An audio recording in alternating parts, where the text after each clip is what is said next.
I don't think that people are fully processing how strange the last couple weeks have been for this team. Names popping up, names disappearing, moves around the league keep shifting the ground underneath Philly. Some of them hitting way too close to home. There's momentum in some places, hesitation in others, and one decision that quietly tells you where the team actually is right now. Let's get it mixing.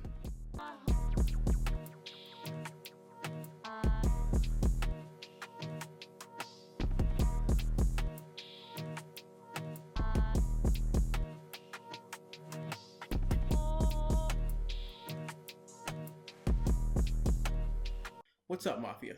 Every time it feels like the search is about to settle, something else changes. A candidate comes off the board, another team makes a move, and suddenly the conversation resets again. And that happened today because Zach Robinson is gone, and he's headed to be a Tampa Bay Buccaneer. And right away, the same storylines start to float around. They picked Baker Mayfield over Jalen Hurts. Philadelphia strikes out, and Tampa Bay wins. And that's not what actually happened. We never really formally offered Zach a position. There was no dramatic no, there was no negotiation. It was Philly continuing to fill out the board while the rest of the league kept moving. But I still don't love it. Not because Robinson was flawless and that he was the best choice, but because on paper he was one of the cleaner fits. He was young, he had a modern background, and familiar concepts. And now that name is crossed off, it leaves Philadelphia in a very specific position. Which is crazy because they're the last team with a head coach that's currently looking for an offensive coordinator. And that doesn't mean that Howie Roseman and Jeffrey Lurie are panicking. It just means that they have to move just a little bit differently.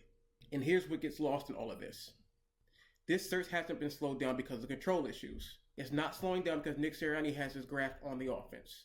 Because multiple reports said Nick Sirianni has offered full autonomy over the offense, meaning that he won't have his hands on all of it. I know in my last video I said that he has his hands on the offense, and honestly I'm going to stand by that take. I don't honestly believe it. You calling me a liar? But yes, apparently real autonomy has been offered. So when candidates are starting to hesitate, it's not about the play sheets, it's not about the play calling, and it's not about the control of the offense. It's really about how the offense is going to look 12 months from now. Like I said before, it's about the Lane Johnson timeline. It's about A.J. Brown's future in Philadelphia. It's about walking into a situation where expectations are exceedingly high and the margin for errors are exceedingly thin. And that's why today's hot name is entirely interesting. And that name is Declan Doyle. And if you don't know who Declan Doyle is, that's fine because I didn't know anything about him until I Googled him. And I like what I saw. Declan Doyle is 29 years old, making him the youngest offensive coordinator in the league. And yeah, that would make a lot of people uncomfortable because of the lack of experience. But if you look at his resume, his background does check out. He was coached out by Sean Payton in New Orleans, followed him to Denver, and then went his own separate way in Chicago, where he played a clear role in developing Caleb Williams. But I must say that he wasn't involved in any of the play calling, but people inside the building credit him with game time planning, structure, and weekly offensive prep. And we all seen how the Bears performed this season compared to last season. And here's the real part that I actually pay attention to. If you go on Twitter, Bears fans don't want him to leave. They want him to stay in the building and to control and to elevate this offense. And this would be a huge swing by Philadelphia. This would be a huge reach by Philadelphia. There's no safety net to catch him. There's no resume to hide behind. He's going to be exposed to that Philly media, the Philly pressure, and the Philly expectations. And honestly, Doyle could struggle early. Or he could be one of those hires that everyone questions until they don't. It can either be a home run or it can be a strikeout. But only time will tell. And I've said this before and I'll say it again. I still believe the right choice is out there. I still believe the right choice is on the board. And when the Eagles feel like they got that right choice, they're not going to hesitate. And that's why this part of the search for the offensive coordinator actually caught my attention. So let me get your opinion. Would you take a swing at a young Doyle, or would you keep it safe by taking someone who actually has play calling experience? Well, any decision that we make, we need to make it soon, because while all of this was happening, Dallas decided to make today's news a lot worse. The Dallas Cowboys have decided to hire Christian Parker. And this is a huge loss for Philadelphia.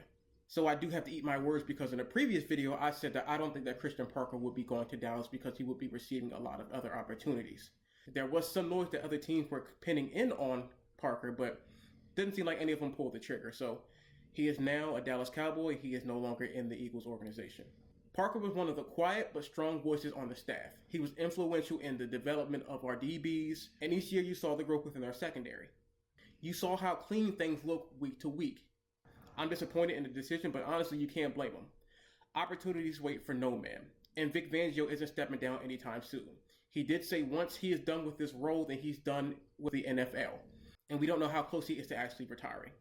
And what makes this worse is that we have to play him twice a year, and that's going to sting with him being there because he knows how our DBs work and he knows about our passing game. And now we're over here shaking our heads because somewhere in Dallas, Jerry Jones is smiling with those yellow-ass teeth. Look like he brushed his teeth with Cheese Whiz. Don't his teeth look wooden like he painted them with like yellow paint? Oh, but let's step away from Eagles news, right? Don't Jerry Jones look like the evil puppet from Goosebumps? Slappy? Jerry Jones looks like Slappy. He's Slappy. He's the dummy from Goosebumps. Now back to Eagles news. On a positive note, I'd like to leave you with this. Vic Fangio is a finalist for the Assistant Coach of the Year, and he deserves it. While all the attention stays on the offense, while the staff reshuffles, while the media noise decides to stay loud, the defense has stayed true and it's stayed solid. And that tells you that Vic Fangio is actually the backbone of this team right now. Congratulations, Vic. We hope that you get it. So yeah, this search is uncomfortable. It is very uncomfortable. It's forcing Philly to think instead of react, and whether they go young, wait it out, or find a name that nobody's focused on. Whatever decision they make, it's going to say a lot. So here's to hoping and here's to praying that Philadelphia makes the right choice. So once again, signing off, this is Brother Shy, and this has been the Midnight Green Mafia.